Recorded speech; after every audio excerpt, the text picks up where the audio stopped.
So I want to take a chance to expand just a little bit on the West and talk about Native Americans and the American federal policies towards Native Americans over time. We're going to step a little bit outside of our time period that we're talking about. The class is 1865 to the present, but you'll find I like to back up a little bit when we talk about things, just because it's important. Nothing just happens in a vacuum. It happens for a reason, and it's usually what's happened in the past. So I want to go over some of these kind of big picture policies, big picture changes over time, and they get mixed and matched. When different policies occur, other parts of it get mixed in, but these are the kind of the big picture things. So the first big policy that the American government had was separation.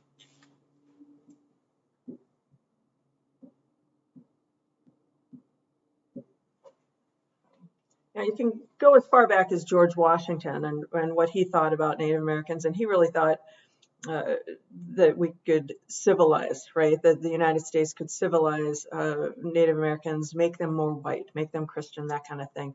But that kind of got pushed aside as people started exploring more territory and thinking about ways to expand beyond just those 13 colonies, those first 13 states. So as we move beyond that as a nation, this philosophy of separation becomes prominent.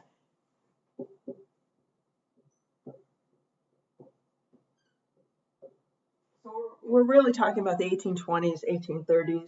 So think of, for example, Andrew Jackson, President Jackson in the 1830s, the Trail of Tears, the removal of those 5 civilized tribes from the southeastern United States, the Choctaw, the Cherokee.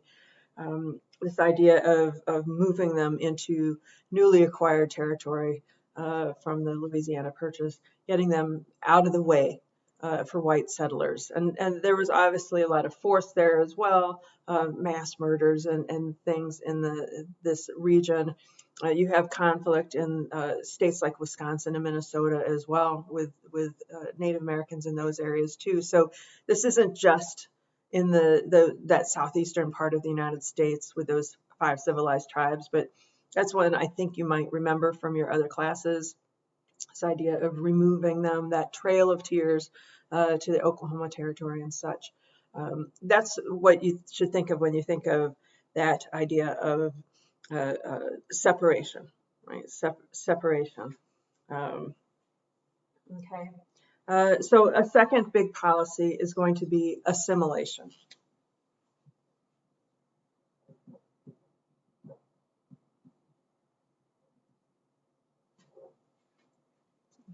Assimilation. This is the idea of just absorbing Native Americans into white society. The idea that the problem with Native Americans was that they thought too differently, they behaved too differently, and if we could just make them white, that it would solve all the problems. And this kind of goes back to George Washington's idea in the very beginning of civilizing. And I say this all with, this is the idea at the time, right? That they just needed to be more white in their behavior, and then they would be okay. One of the things that came about of this was that establishment of boarding schools for Native American children. I'll have some images of that. Your textbook talks about it a little bit, but the idea of, if you want to change a people, you get to their kids, right? And so the idea of taking those Native American children away from their families and forcing them to change their culture and beating it into them literally. So forcing them to cut their hair, punishing them physically if they spoke their own language, teaching them Christianity, all those things to make them be more white and what the standard of the day was. And the idea was you change the children, take away their language, and then they'll be changed forever, right? You have a lot of Native tribes now that still struggle because so many of the younger people don't know their languages. And that's a real race and time against time to find those people that do know the languages to preserve those. One piece of this assimilation section was the Dawes Severalty Act. Your textbook talks about it.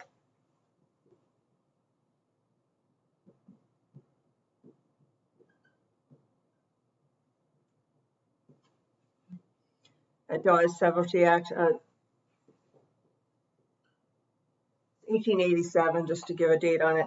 And this is patterned after that Homestead Act of 1862 that we learned about in the last segment. This idea of taking 160 acres for the family and having them, farm that and make it theirs and things like that. But what it does is it breaks up native lands into those 160 acre parcels, and it changes the dynamic of labor and gender roles and patterns of life, and it's just it's a disaster. And again, I think your textbook explains this pretty clearly, this idea that it just didn't work, and it was very bad for the Native Americans who were subjected to this idea, right? It's important to recognize that those people who promoted those types of ideas, they thought they were doing the right thing. They really wanted to help and wanted to make a difference. It backfired horribly, but many of them, they were racist, but they thought they were helping.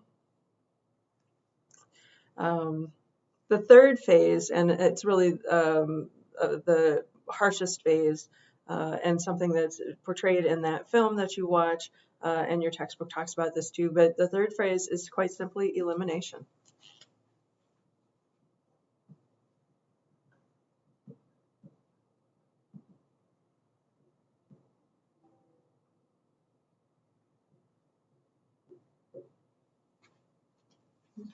Right? It's this idea that the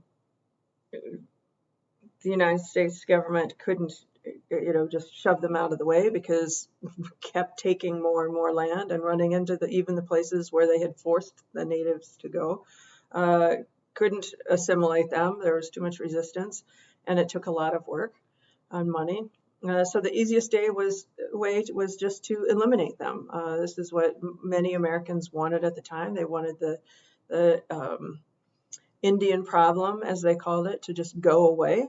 And the best way to do that is to eliminate their food source. Right? So your book talks about this, the idea that the buffalo, which were so important to the Plains Indians, right? Not all Indians ate buffalo, but if you think about the Plains Indians that were so often the focus of the story, that the buffalo were really important. The number of buffalo in the land that becomes the United States changes dramatically in the 1700s when the Spanish introduced horses, right? And the hunting changes and things like that. So the numbers had already gone down. But then you bring settlers in the 1860s to settle the land, and they're going to be eliminating buffalo. And then really that transcontinental railroad and the expansion of the railroads, which again we'll talk about more extensively next week, but that expansion of railroads changes everything, because now you've got railroad tracks that the government has helped pay for and paid for the land, and you've got trains going across that can't have the tracks damaged by the buffalo, and it reaches the point where the government sends men out on trains to kill as many buffalo as they can. They'll drive the train up and shoot from the train and kill as many buffalo as they can just to get rid of the buffalo. The argument is it's damaging the train tracks, it's bad for business, that side of things. But a huge part of this is you eliminate the buffalo and you eliminate a very important source of food and other materials for the natives in that region, making their way of life much harder. So the reality is that Native Americans are still with us, obviously. I really liked this new section in your textbook is about whether Native Americans are Americans or not, and this question of where they fit politically and legally, and the conflict that existed for literally decades. A lot of times people think of Native Americans and it all ends with George Custer in 1876. But the reality is that fight for legal status, that fight for ownership of their own land, that fight for so many basic things continues to this day. When we get to the movements of the 1960s and 70s, we'll talk about the AIM movement, the American Indian movement. So I want you to reflect back on this time period that we're talking about and the changes that were put into place. And it was just lots of lying on the behalf of the American government, and lots of killing of people because they were in the way, is what the American government thought, that they were in the way of production, they were in the way of business, and so they literally killed them or destroyed them and their way of life. And you know, the question of what to do about that and how do we think about that? How do we fix that? That's part of who America is, right? That's part of our story, is this complicated reality of the federal government and Native Americans, and the fact that the American people let it happen. So read more about it, watch that video, but I just wanted to kind of give you a little zoomed out picture of how that changes over time and ends with that final elimination and bringing down of the Native tribes once and for all is the idea, right? So read more about it, learn more about it, and again, we will talk about Native Americans again and activism among Native Americans when we get to the movements of the 1960s and 70s. But realize that you know, just because we have this elimination doesn't mean that Native Americans are gone. They're still very active and with us. Okay. All right. Let me know if you have any questions, and I will have a look for a little video voiceover of a PowerPoint that I'll post in a couple of days. All right. Bye.